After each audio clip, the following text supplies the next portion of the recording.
Las mujeres reflejadas en estas letras, aquellas que fueron protagonistas de los sucesos más estremecedores de Colombia, las que siguen alzando su voz, fueron y serán por siempre mujeres míticas. Nunca más. ¿Cuántos pensamientos de vida se necesitan para susurrar o gritar nunca más? ¿Por qué duele tanto la soledad y tristeza? Nunca más. Un rayo de luz se transfigura en una mujer de cabello rubio como el sol y con unos inmensos ojos de color de las montañas. En su cuerpo se denota la infinita fuerza, aunque algunos movimientos evidencian ya cansancio, pues el camino ha sido arduo y las luchas continuas. Hoy damos la bienvenida a este podcast Mujeres Míticas con la intención de conocer y reconocer a estas mujeres que hicieron parte del libro en su momento, pero que aquí las vamos a tener para que sea a través de la voz de ellas que escuchen sus propias historias. Hoy con Gloria Ramírez en el municipio de Granada. No se las voy a presentar porque esa es precisamente la intención, que ella nos cuente su historia, que nos cuente sus trayectorias de vida y que al final nos cuente por qué es que es una mujer mítica. Entonces, bienvenida Gloria a este podcast que finalmente es de ustedes. Bueno, muy buenos días. Gracias, Cami, por la invitación y a todas las personas que nos puedan escuchar en algún momento. Siempre tendrán un corazón abierto acá en el municipio de Granada y obviamente acá en el Salón del Nunca Más, donde estamos ejerciendo esta labor tan importante el día de hoy de contar historias. Así es, mi Gloria. Yo creo que vamos a empezar con algo que es fundamental y es reconocernos en el contexto, porque mucha gente que tal vez nos ve y nos escucha no sabe qué es Granada, dónde queda Granada, y la intención es que nos situemos para que describamos un poquito de qué es Granada, escribamos un poco de ese contexto del pueblo y nos situemos en el momento en el que recuerdes cuando Granada no era sinónimo de conflicto. ¿Cómo recordabas a Granada? Bueno, Granada es un municipio que está ubicado a 2 horas de la ciudad de Medellín, que al oriente antioqueño. Es un lugar maravilloso, un territorio que amamos profundamente, llevamos en el alma. Por eso será que ha dolido tanto lo que ha sucedido, porque creemos y entendemos de la posibilidad de que sea un territorio libre de toda clase violenta y que podamos ejercer la paz como un ejercicio del diario vivir. Granada entonces está compuesto por 52 veredas, 14 sectores, un corregimiento, está premiado porque tiene dos climas diferentes, tiene clima caliente, clima frío y por ende tenemos mucha variedad de cultivos que en su gran parte es la ganadería, cultivos de pan coger y obviamente café y caña, ¿cierto? Entonces es variadito y es un municipio que está en el centro de todo, o sea, en el oriente antioqueño está centrado entre los municipios de San Carlos, San Luis, Peñol Guatapé, Santuario y Cocorná. Gloria, ¿cuáles eran esas dinámicas de Granada antes de que se recrudeciera el conflicto, antes de que lo reconociéramos como un municipio de conflicto? Pues bueno, yo recuerdo pues como en mi niñez, ¿cierto? Que la gente trabajaba el campo, era una forma muy bacana de ver, inclusive las chivas como llegaban repletas de comida. Fuimos llamados despensa agrícola del Oriente porque nos daba la posibilidad de tener muchas clases de cultivos y de acá se llevaban todos esos cultivos para el Oriente y Medellín. Tenía plaza de mercado, ¿cierto? Entonces esto posibilitaba que la gente viniera a comprar acá, no habían intermediarios y el campesino podía tener unos mejores precios en todo lo que vendía. Lamentablemente el conflicto que comienza más o menos por la era de digamos 80, ¿cierto? Cuando ingresan pues las guerrillas del ELN y el 87 de las FARC y ya el 97 de las autodefensas es donde se complica mucho más el asunto. Entonces Granada iba como en un stand-by de calma, relativa calma, pero obviamente todo estaba por debajo y la gente no se estaba ni siquiera se enterando de lo que estaba sucediendo con todas esas dificultades que habían con estos actores armados. Luego en el 97 sí ya entramos en el colapso donde estos otros actores de derecha llegan y comienza a haber una fracturación terrible en el territorio donde la única que pagó fue la población civil. ¿Cómo se recuerda Gloria en ese momento, haciendo como un paralelo, antes y después? ¿Cómo recuerdas ese momento en el que tal vez tenías unas dinámicas de vida comunes y corrientes en el Granada que nos contaste y en ese momento en el que ya empieza a notar Gloria que Granada está cambiando? Pues bueno, yo siempre me levanté con mi padre, mi madre acá cerca del pueblo, trabajando el campo. O sea, yo he amado el campo toda mi vida y ha sido uno de los aprendizajes más hermosos que me ha brindado de pronto mi familia, de poder entender un cultivo, cómo se hace, qué se hace, porque pues puede haber digamos que en tierra fría papa, frijol, y por qué no pega en tierra caliente, y por qué viceversa, por qué no poder pegar una mata de café o una mata de cacao en este territorio. Entonces comencé a entender todas esas dinámicas de por qué era diverso y me encantaba poder entenderlo de esa manera. Amé el campo y lo sigo amando y pues en un momento dado tomo unas decisiones y me voy del territorio, me voy a vivir a Bogotá 4 años, donde para nada fui feliz porque me llamaba a mi tierra con todo el alma. Entonces no estuve pues como contenta por allá. Ya luego la pareja que consigo dice que no le gusta tierra fría, nos vamos a vivir a tierra caliente, donde ya era otro contexto, café, caña, cacao, que piña, que mandarina, que naranjas, muchas cosas, y pues yo me sentía extraña porque yo no sabía trabajar esos cultivos, pero igual fui aprendiendo, fui conociendo, y pues también me adapté, y ahí es donde llega el conflicto. Y nosotros ni siquiera sabíamos acabado de pagar la finca que estábamos consiguiendo y la guerrilla de las FARC nos hace desplazar de la tierra que pues habíamos conseguido con mucho sacrificio.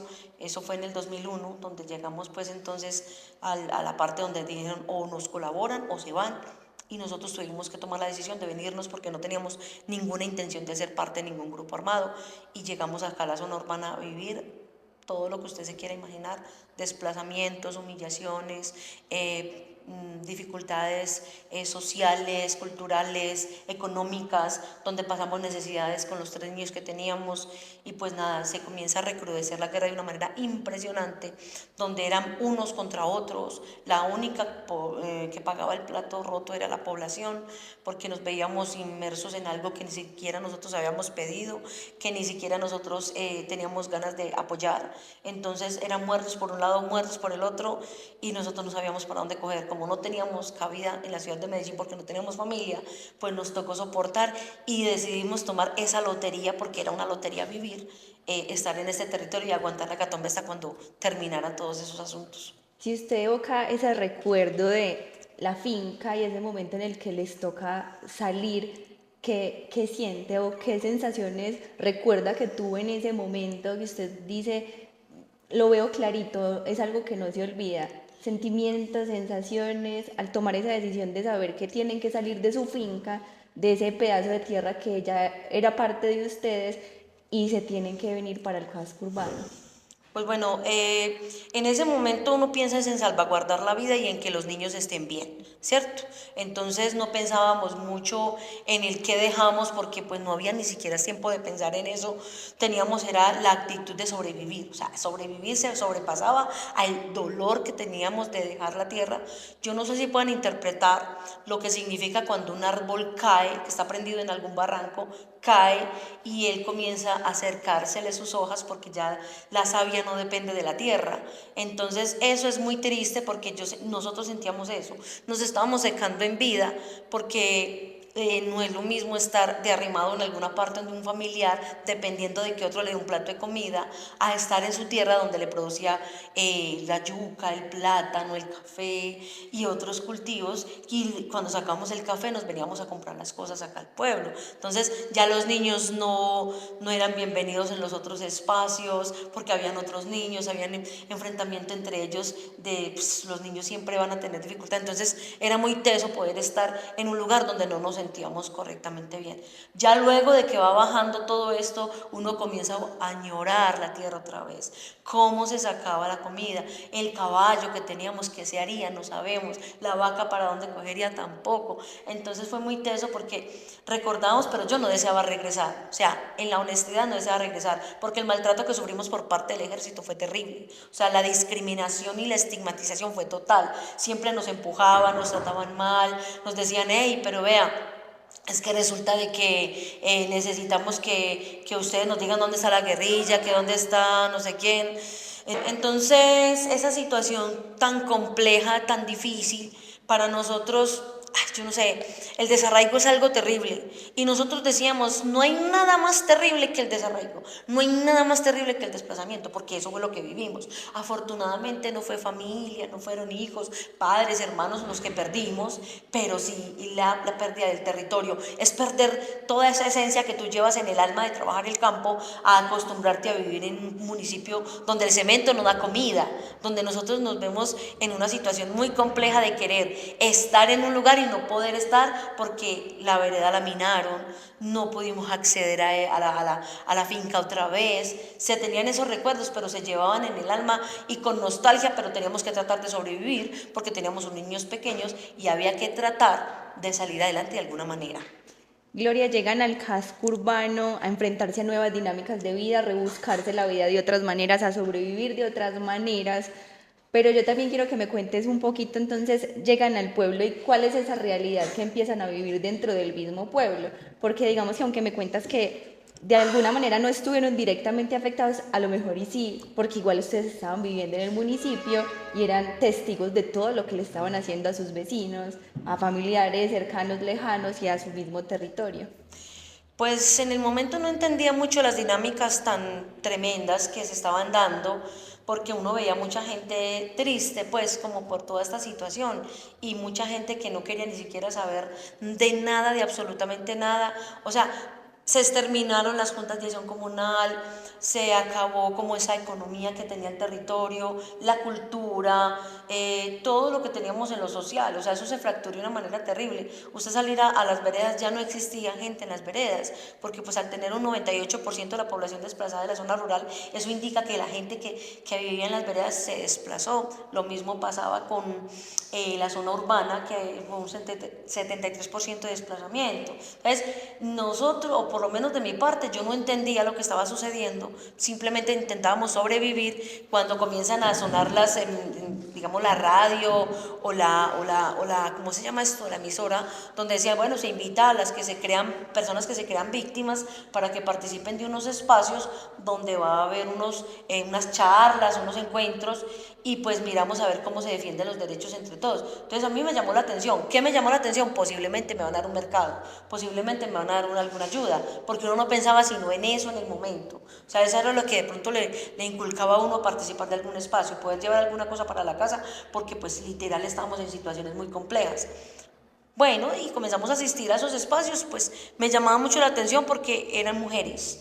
O sea, no fueron hombres los que vi yo en ese momento, fueron mujeres. Entonces comenzaba a entender, yo no conocía ni la constitución política, no sabía de la existencia de los derechos, y pues inclusive soportaba muchas cosas en mi familia, porque pues yo no sentía que si mi marido me agredía, pues para mí fuera normal, porque como yo no sabía que no se podía agredir a una mujer, no tenía conocimiento de los derechos, entonces no lo veía normal, y fui aprendiendo, fui conociendo de todos estos espacios donde en últimas se me abre la mentalidad de una manera impresionante a entender y comprender en qué lugar estábamos, de qué manera podíamos comenzar a sobresalir y a entender muchas cosas y a sentir el dolor del otro, que eso fue lo principal, porque te acuerdas, te dije, me dolía que me hayan desplazado, me dolía que me hayan dejado sin mi tierra, y yo maldecía eso todo el tiempo y decía, hombre, esta gente, ¿por qué hizo esto? Y les tenía rabia, les tenía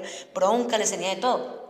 Pero cuando comienzo a ver el contexto de todos los compañeros que estábamos, que me decían, no, es que yo perdí a mi papá, a mis hermanos, no, es que yo perdí a mis 4 hijos. Yo decía, Dios mío, pero ¿cómo? O sea, ¿cómo una mujer o cómo una familia soporta semejante situación y pues sigue viviendo? O sea, yo perdí solo mi finca y mi territorio, pero esta gente perdió muchísimo más, ¿cierto? Entonces era muy teso entender eso, y ahí fuimos o comenzamos a entender que ya no era un dolor individual, sino un dolor colectivo que nos arropaba y nos permitía entender que había que tener empatía con el otro, que había sufrido mucho más que yo, pero que mi dolor también era respetable, ¿cierto? Entonces comenzamos a entender eso, a organizarnos, a conocer derechos, a avanzar en la creación de espacios donde pudiéramos estar hablando de lo que nos estaba sucediendo para poder buscar soluciones.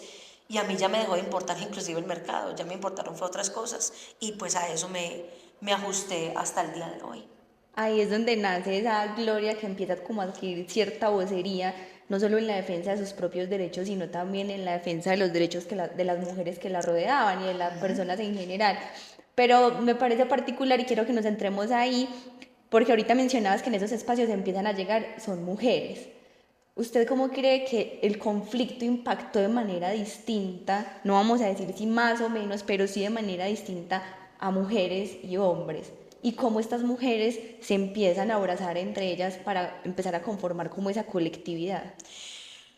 Pues bueno, lo que pasa es que pues los que más estaban asesinando y los que más faltaban eran los hombres, ¿cierto? A ellos era que le estaban como tirando más duro en el reclutamiento, el asesinato, la desaparición, en su gran mayoría eran hombres. Entonces, ese contexto ya fue creando un miedo bastante fuerte en la misma población masculina, donde ya no querían salir al pueblo, ya no querían salir a hacer mercado, ya no querían participar de las acciones comunales ni en ningún espacio, porque como estaban siendo tan estigmatizados, entonces se quedaban más bien en sus casas para no salir. Entonces, ¿qué pasaba? Por ejemplo, a mí me tocó vender muchas veces los cultivos de la casa, porque él decía, no salga usted, porque a los hombres, a las mujeres no les están haciendo nada, a los hombres nos están matando. Entonces, eso dio para que muchos hombres no quisieran volver a salir ni siquiera al pueblo y volverse citadinos del todo para poder, digamos, no perder la vida, digámoslo, salvaguardar la vida, era esa como la tarea.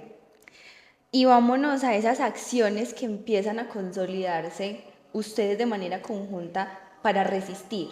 Digamos que sabemos que Granada entra en momentos muy difíciles que nos gustaría mucho escucharlos de parte tuya, esos momentos que son los que más recuerdan las personas, como la detonación de los 400 kilos de dinamita o esa toma paramilitar que hubo previo a, para que vayamos como a un punto también más central y es cómo resisten las mujeres en esas dinámicas, tanto durante como después de que se aplaca un poquito el recrudecimiento del conflicto.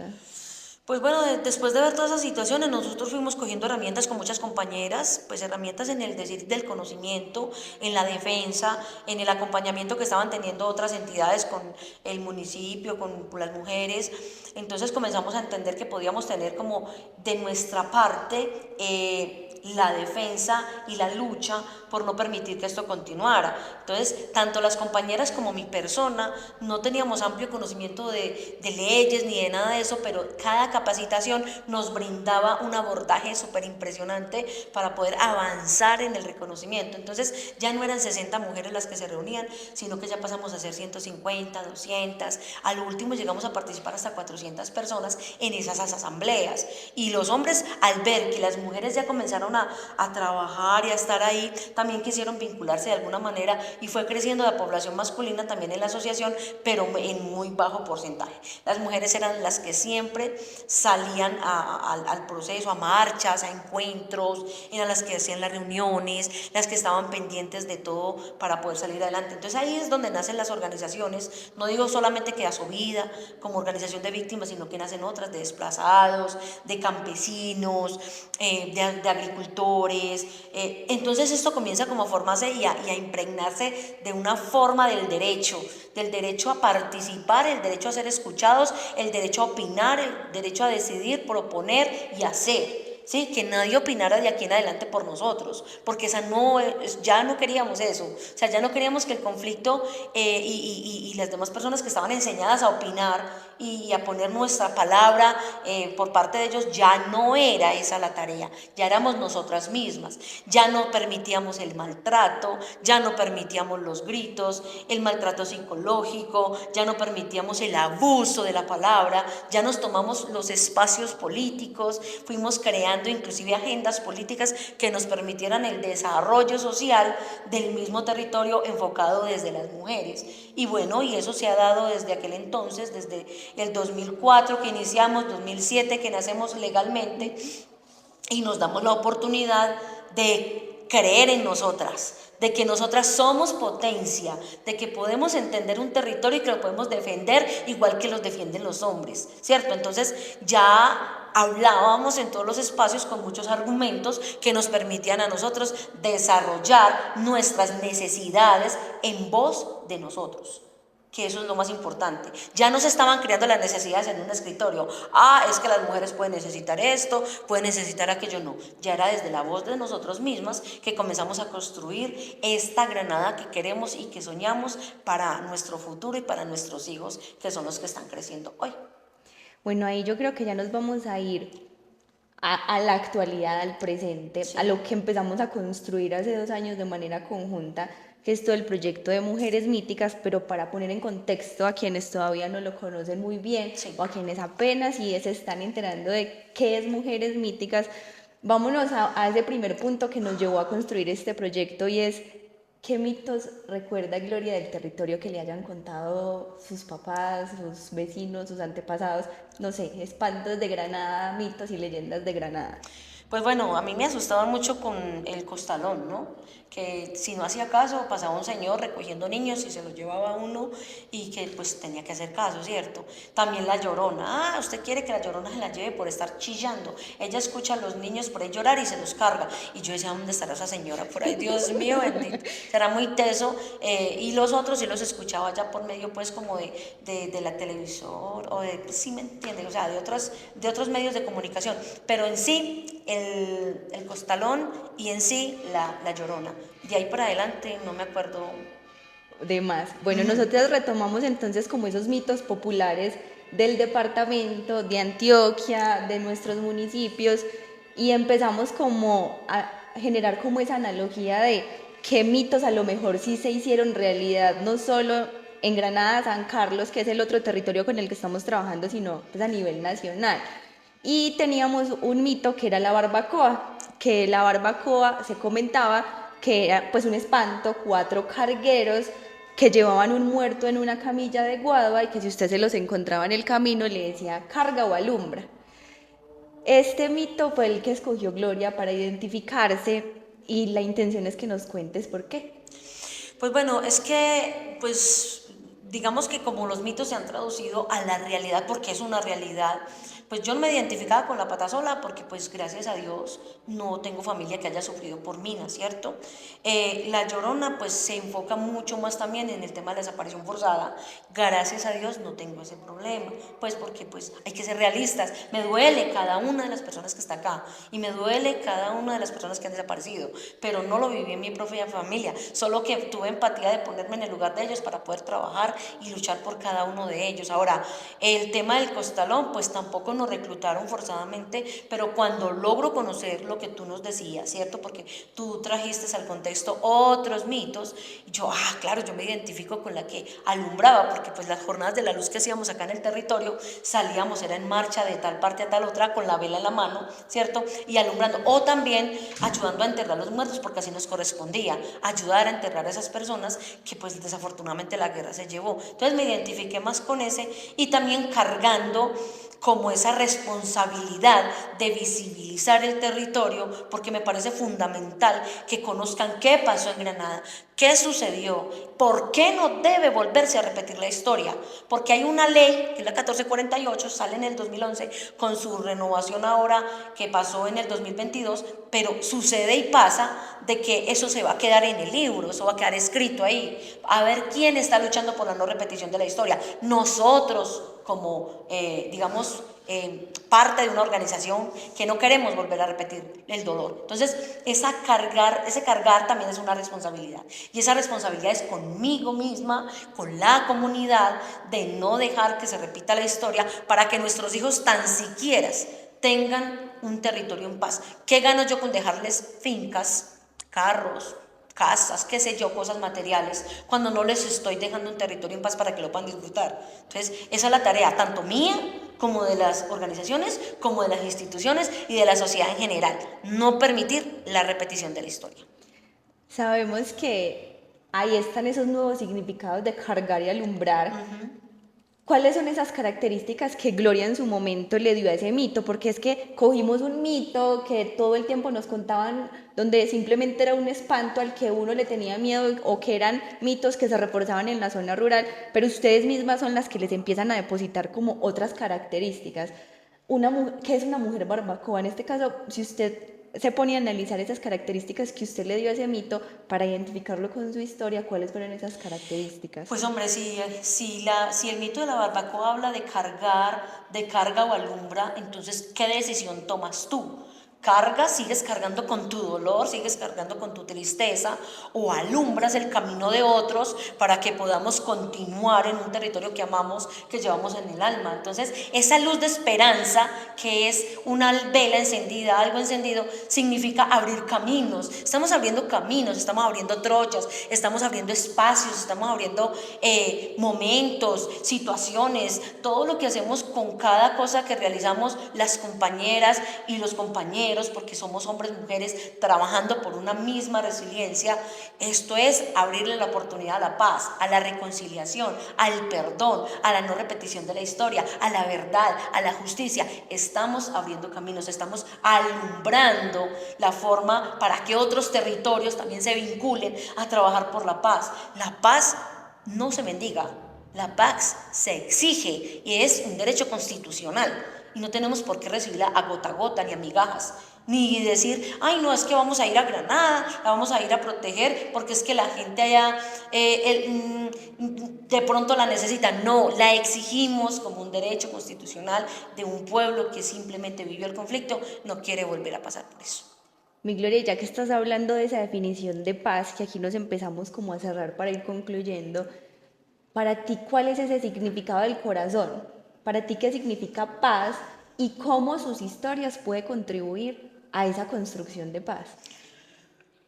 Pues yo pienso que la paz, pues no es sacar la bandera en el balcón, una bandera blanca, y decir yo estoy con la paz. No, la paz hay que trabajarla, hay que lucharla y hay que tener un compromiso fuerte con la sociedad, ¿sí? Esa paz se lucha cada día desde mi familia, de cómo estoy yo enseñándole valores a mis hijos para que respeten al otro, para que hagan lo correcto en los espacios donde están ellos ubicados cada uno. De ahí nace esa paz que queremos exigir, ¿cierto? Luego se pasa a la parte del territorio, donde un territorio que quiere trabajar, que quiere sembrar comida, que quiere salir adelante, que quiere el desarrollo, no está buscando la paz por medio de empresas que vengan con microcentrales ni con minería. Simplemente queremos un territorio donde lo podamos trabajar, podamos sacar nuestra propia comida y podamos dejarle ese territorio a esa juventud que hoy la está reclamando, ¿cierto? Entonces, que no se nos lleven nuestros jóvenes, que no asesinen las personas, que no desaparezcan, que no estén desplazando. O sea, todo eso son exigencias que hacemos del día a día para poder continuar con esto que tanto amamos hasta que, bueno, nuestra vida en lo terrenal termine y que podamos seguir dejando esa huella de paz, porque esto no se construye solo. Son 17 años, 20 años trabajando para querer que la paz sea un fruto por siempre. Ahora, hay 4 letras que nosotros trabajamos todos los días en cada lugar donde estamos. Esas 4 letras se pueden traducir a algo muy grande si usted lo sabe interpretar. ¿Me puedes decir de pronto si sabes qué son esas 4 letras? El amor. El amor. Eso es lo que le decimos a todo el que entra al salón. Aquí no se le cobra a nadie, pero sí tiene una tarea de trabajar por ese amor que se hace con todo lo que hagamos: la familia, el territorio, las mascotas, los espacios donde habitamos, donde estamos, porque si tú le pones una gotera de amor a cualquier cosa, puede sanar un mar de tristezas. Entonces, eso es lo que nosotros tenemos como ese contexto en el corazón. Esas 4 letras tienen que ser transformadas a realidad, ¿sí? Y yo les digo a la gente, no le metan sino la mecha a esas 4 letras, que con eso transformamos lo que queramos, ¿cierto? Entonces, la transformación está en el amor, y lo dicen en muchos espacios: el amor es la fuerza de todo. Mi Gloria, ya para terminar, este es ese mensaje que la intención es dejarla a quienes nos ven y nos escuchan, y es: Gloria Ramírez, ¿por qué es una mujer mítica? ¿Por qué se autodenominó como una mujer mítica? Bueno, pues, o sea, todos los rasgos que uno pueda tener, tanto físicos como en su corazón, yo pienso que lo que lo hace a uno diferente de pronto es creer que puede transformar la vida, que no es indiferente ante lo que duele a los demás, que se pone en el lugar del otro, que estamos en la posibilidad de trabajar, que el dinero no es todo en la vida, se necesita sí, pero que necesitamos más trabajar por el amor, por la unión, por la tranquilidad, por la humildad, por ser transparentes y por poder aportar al mundo cosas maravillosas. Somos seres humanos que vinimos a este mundo con unos talentos, y esos talentos hay que mostrárselos a la gran sociedad. y transformar corazones es la tarea más hermosa que usted puede hacer en la vida. Entonces, yo me considero ser una mujer transparente, tranquila y que no tolera las injusticias. ¿Cómo convertimos a Mujeres Míticas en una apuesta para contribuir a esa cultura de paz? Sencillo, escuchando las historias de cada mujer que, a pesar de lo que ha vivido, porque es impresionante lo que cada mujer vive. Bueno, ya con esto que nos plantea Gloria, damos por finalizado este primer episodio de Mujeres Míticas, invitándoles a que sigan conectados, a que sigan cada episodio, porque cada historia es distinta, cada mujer tiene mucho por dejarle a quienes ven y escuchan sus propias historias. Bueno, muchas gracias a todos los que nos vayan a escuchar. Créanme que esto que estamos haciendo lo hacemos con toda la convicción de visibilizar el trabajo de paz y reconciliación que se lleva en el municipio de Granada, que nos parece súper importante que podamos transmitir esta información, compartirla y sobre todo hagámoslo desde el corazón. La vida es muy valiosa, el territorio es muy valioso, nuestras familias son súper valiosas. Muchas gracias por esta escucha y invitarlos al municipio de Granada, que aquí estaremos para recibirlos con todo cariño y afecto.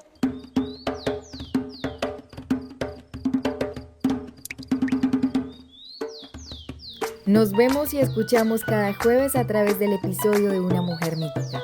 Encuéntranos en Spotify, YouTube e Instagram como @mujeresmíticas.